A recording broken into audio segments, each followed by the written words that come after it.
All right, so thank you guys for tuning into this channel, and today I want us to discuss a topic that has been making waves in the last 1 week here in Kenya. If you Google anything to do with Jomo Kenyatta International Airport, right now there are so many topics that are trending for the wrong reasons. And I want us to reason together as Kenyans and also people from the international community who usually visit Kenya through the Jomo Kenyatta International Airport.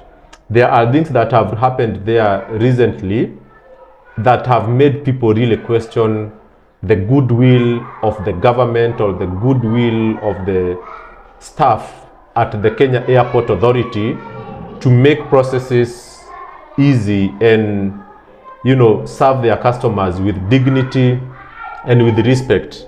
Because some of the things that happened in the past few weeks, as we will discuss them here, can only be made to communicate a certain message that is bigger than what is being displayed on the stage. So I will discuss with you 3 bad memories that I have experienced at some point, or I have known someone who has experienced. And in any case, I know all of you are consumers of social media content, and you know what has been making waves or what has been making a buzz or news in the main social media platforms.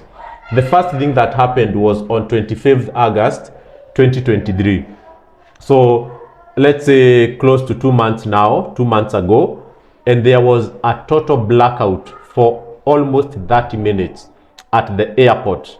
So if you have ever traveled internationally through an airport that is as busy as JKIA, you can understand what that means to anyone working at the airport or to anyone who was traveling at that time.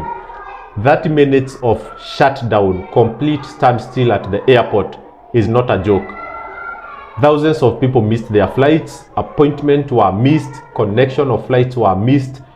People were disappointed. They spent extra money to pay for their hotels. And the Kenya Airport Authority until today has never given a solid explanation as to what happened.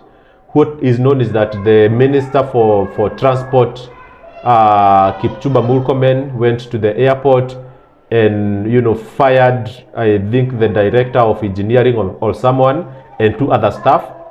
And then he made a remark that he thinks there is lack of goodwill from the staff and employees of Kenya Airport Authority to deliver quality customer service. So that was remarkable, and anyone who experienced 30 minutes of standstill in an airport without electricity can tell you what kind of a horror or a nightmare that can be. The second one is actually not long time ago. It was on 10th of November. So the 25th of August, it involved Kenya Airport Authority because they are the managing institution of the airport. But again, on 10th of November, there was an incident that involved Kenya Revenue Authority.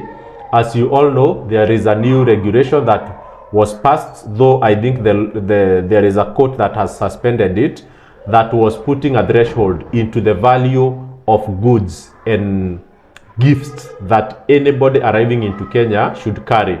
So this incident involved a couple. The incident of 10th of November involved a couple from the US, and they were coming to Kenya for their destination wedding. So they had carried all their wedding gowns, and for the lady and for the gentleman, he had his suit in place and other expensive jewelries for gifting during their destination wedding. Actually, from the article I read, they were coming to travel to the coastal region so that they can have their destination wedding there. But on arrival at the airport, these people were not aware, because they had lived in the US for the longest.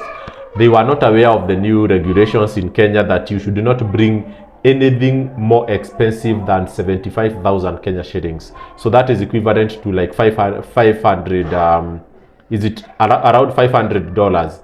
Okay, so anything more expensive than $500 or 75,000 Kenya shillings will be subjected to import tax.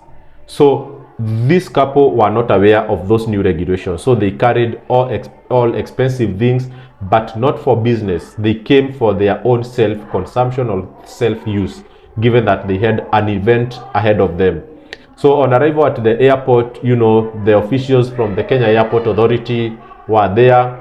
They instructed them to open their suitcase, and upon opening the suitcase, they discovered there was a wedding gown for the lady, and the lady was able to produce a receipt showing the value of the gown, and the gown was rated at around $3,000, so around 350,000 Kenya shillings, which I would say it's the average cost of, you know, of a decent wedding gown.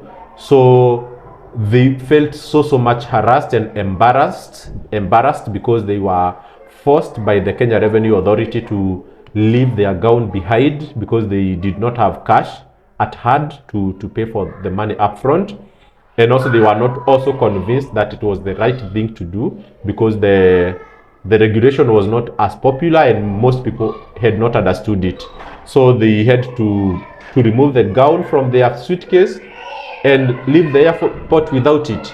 So when they left the airport, they went and met their event organizer, because as I mentioned, they were coming for a destination wedding. So their event organizer is the one who advised them and told them, yes, there is this new regulation.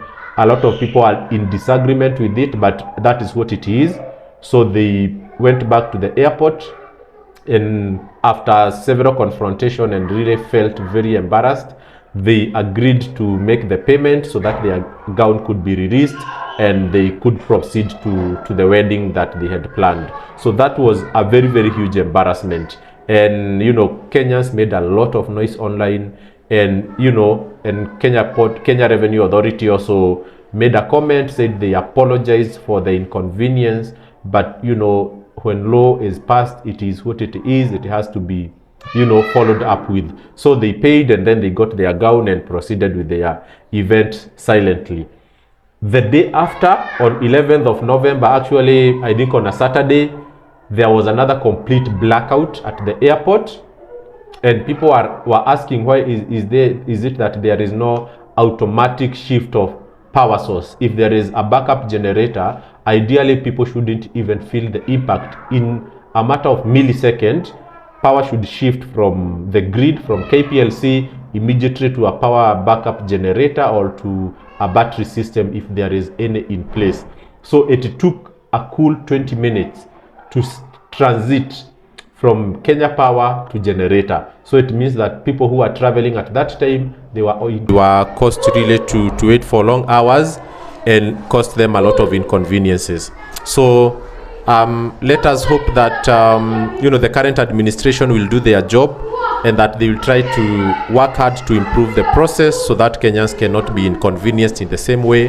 And we know it does more harm than it benefits the country.